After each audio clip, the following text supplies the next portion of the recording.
Hi everybody, my name is Stephanie Kraft and my website is stephaniecraft.com. This video is called The Mind Will Trick You. Listen to your heart. And so I'm going to talk about your internal navigating system that once you start to listen to it more and more can help align you with your soul and help guide you onto your highest path in life, moment by moment. And so we all know that we have feelings in our heart, in our gut, in our body, and I want to have you tune in more to those feelings when you're contemplating making a decision about anything or just really navigating your life, literally moment to moment, and also when it comes to bigger decisions. So the mind can kind of take a hold of us and run us astray because the mind is, you can think of it as more of an external factor when comparing it to the heart and the body. The mind can be extremely powerful, can project thoughts that are coming from multiple places, the subconscious, the unconscious, and you can also pick up on thoughts that are not yours. So rather than listen to the mind, my advice is to allow yourself to drop into the heart and feel. Feel what your heart feels like and is telling you. And it will be a feeling. You might actually have a sensation in your heart. So you may remember times when you were trying to make a decision about something and you felt your heart telling you an answer or having you feel a certain way about something, and then you immediately jumped up into your mind and came up with all the logical reasons not to do that thing or to do the other thing. And so this is something that we can all put into practice more and more, which is begin to notice your heart, how it feels when you're thinking about certain things, and then become the observer of yourself and your thoughts. Are you immediately jumping into the mind, the thoughts that are telling you otherwise? We all do this, so I invite you to become more observant of this. You know, I can share a personal story that is a good example of this. I was guided very strongly and heart-led to a particular job.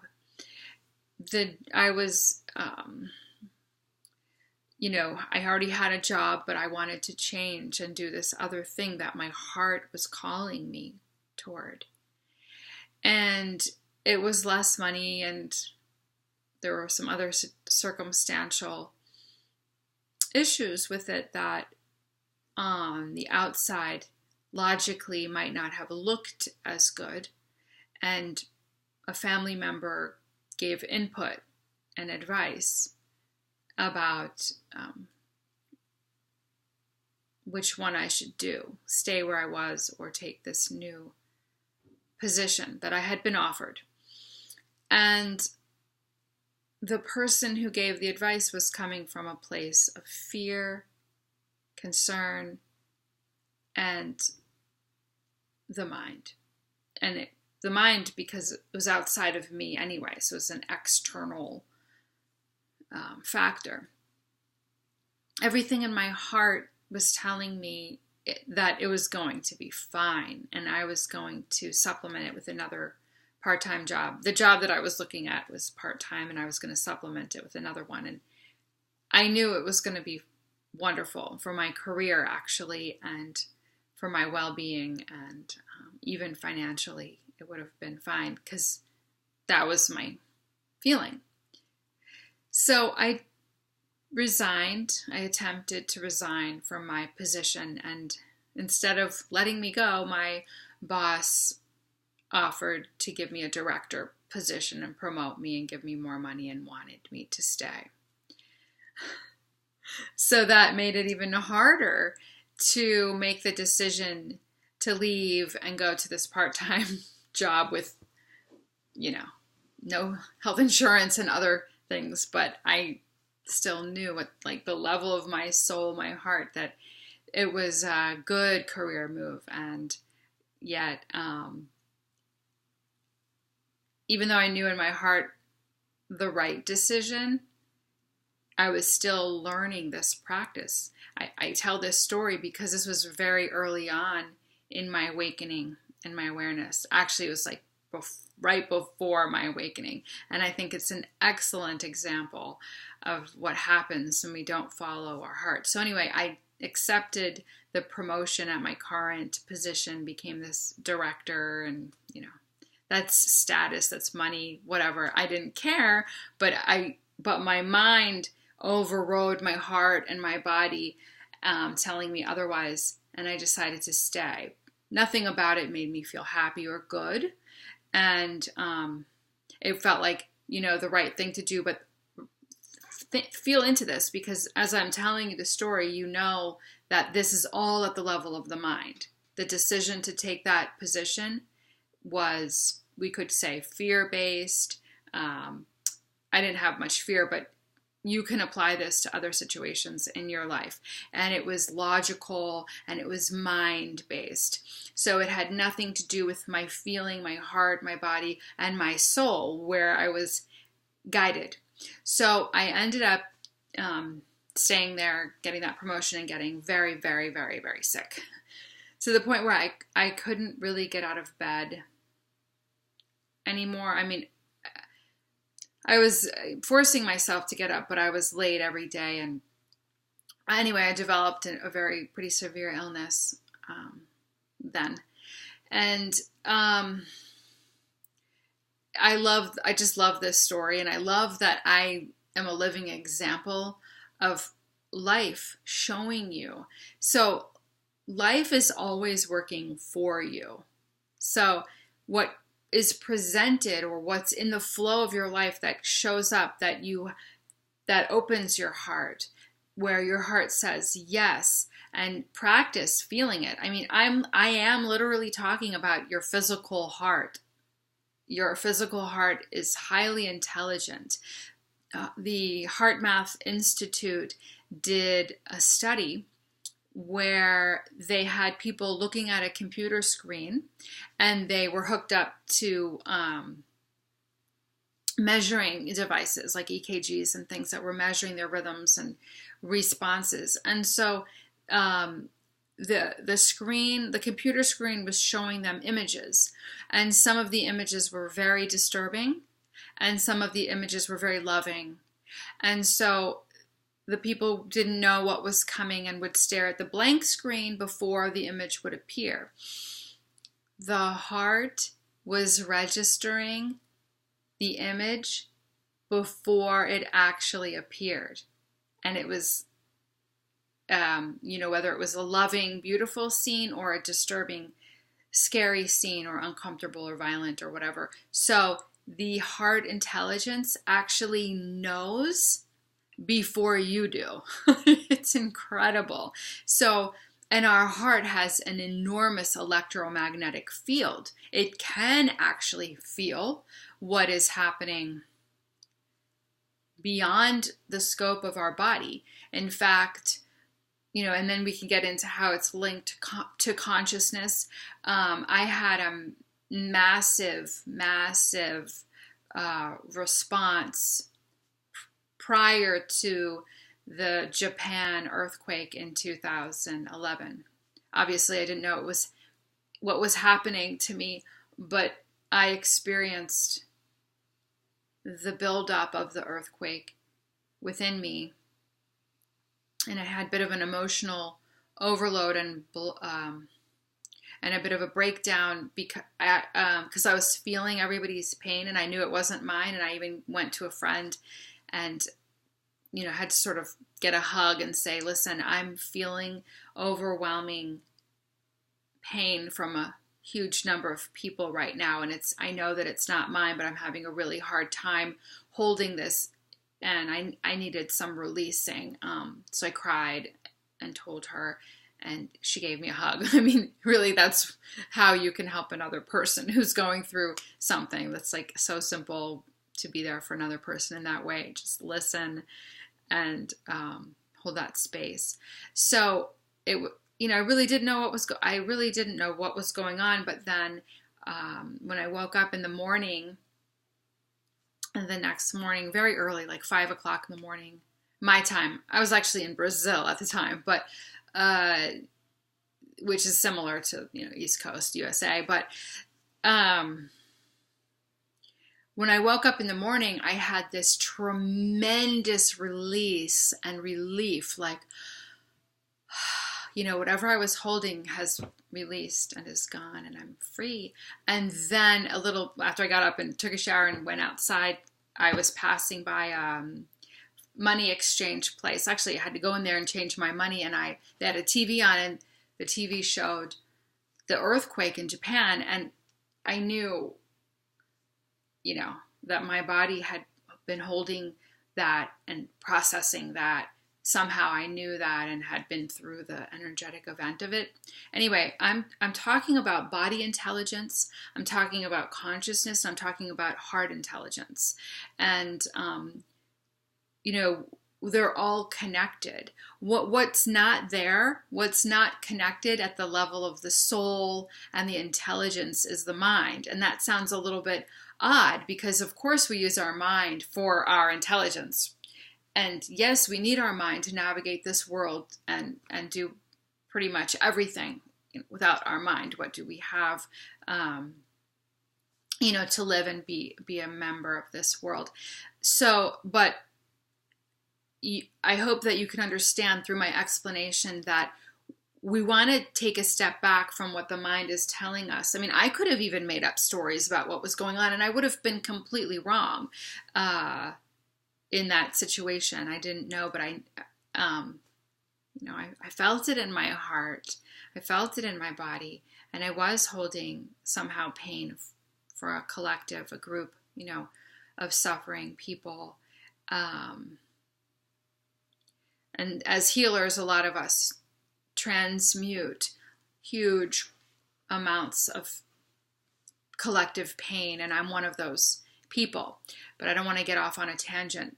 I want to stay focused on this topic of distancing yourself from your thoughts, distancing yourself from what your mind would do to override what your heart is telling you. Even today, I went through this process, and I was thinking, and I was asking, my soul, guide me and help me find the correct answer, the highest path in this decision that I'm making. And I felt my heart to find out what felt right to me, how I felt, and it gave me an answer. You can practice it. You can say, there are choices in this decision, A or B. You can say, how does it feel in my heart and in my body to go with decision A? Feel it. And then practice, how does it feel to go with decision B? Feel it. What happens next is crucial, because when I was doing this, I wasn't going A or B. I was just feeling the decision that I had made, that I'm making, let's say, and then I checked in if it's the right one. And immediately I jumped to my mind, and I started to make up reasons why I should choose otherwise, reasons, logic.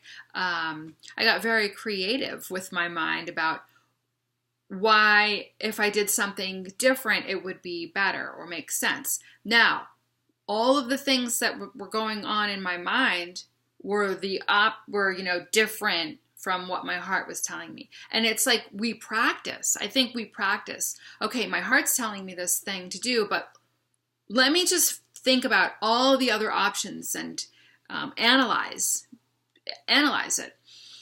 But if we stay within the mind, we are going to be misguided and change directions. So if we want to be in alignment with our heart, with our soul, which is what our heart would be telling us, we shouldn't let our mind dictate otherwise.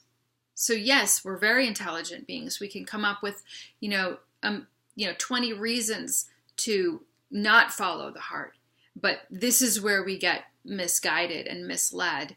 And you can think of examples of this in your life where you had the inner voice, you had the inner knowing, your heart was telling you something, your body was telling you something, and you didn't listen to it, and you did the other thing, and it wasn't a good outcome. Everybody has had experience with this, and a lot of it. So if a good practice, and the reason I'm making this video is to invite you to go really just take your time in life and really contemplate how you feel, your body, your gut. So the gut, the solar plexus, the stomach is, the digestive system has, 60% of or 80% neural cells. I don't remember the percentage, but a high percentage of neural cells. These are brain cells. These are thinking cells, knowing cells. And so, I'm telling you, don't listen to your mind, because the intelligence isn't in the intelligence for the decisions that align with the soul. I'm talking about. We're talking about the soul communication with you. So we have neural cells in the stomach and the digestive tract, and this is helping us know things. We all know what it feels like to feel like kicked in the gut, with a feeling. So listen to that. This is a bodily intelligence.